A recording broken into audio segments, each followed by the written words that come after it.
Olá, tudo bem? Eu sou a doutora Fernanda, sou hematologista. Se você ainda não me acompanha nas redes sociais, essas daqui são as minhas redes, é só me seguir lá que a gente vai continuar conversando mais um pouquinho. Se você tiver alguma dúvida sobre qualquer doença hematológica, é só comentar aqui embaixo que eu vou te responder, tá bem? Bom, hoje o tema é uma dúvida que apareceu aqui no YouTube. É um vídeo sobre mutações e método contraceptivo mais seguro para trombofilia.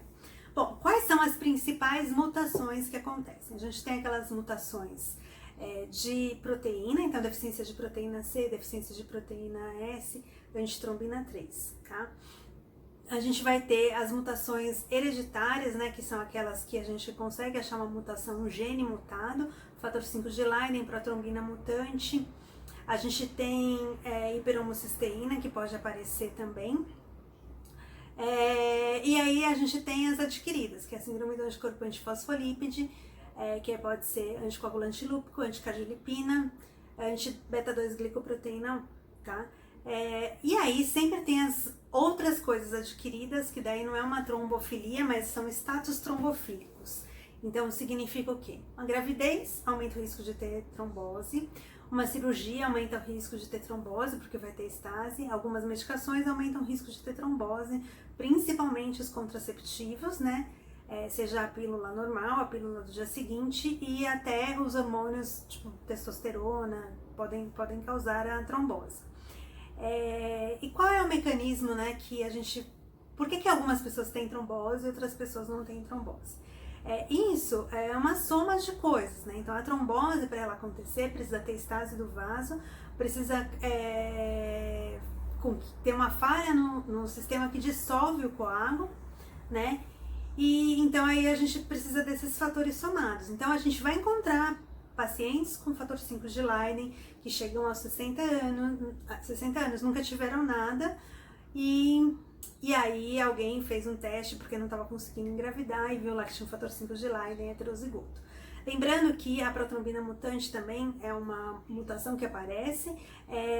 Essas duas mutações elas podem ser homozigotas ou heterozigotas. Elas são homozigotas quando herdam o gene do pai e da mãe, tá? Então vem um gene do pai ou da mãe e a pessoa é homozigota. Se for heterozigota, ela pode ter herdado só de um dos dois, né? Com certeza. E ela pode passar. Normalmente as mutações heterozigotas, elas são mais leves, tem menos trombose associada, mas assim, enfim, se for somando o fator de risco, então qual o principal fator de risco que a gente tem hoje em dia? Obesidade. A maioria das pessoas está acima do peso, acaba usando o contraceptivo sem pausa, direto, isso aumenta o risco, porque você está mais tempo exposta, né, ao contraceptivo. E tem muita pílula do dia seguinte, que é aquela pílula de alta dosagem, então uma carga muito alta de hormônio, isso também pode facilitar a trombose, tá? E aí, bom, teve uma trombose, qual é o melhor método contraceptivo? Então, o ideal seria usar um DIU de cobre, porque daí não tem nenhum hormônio,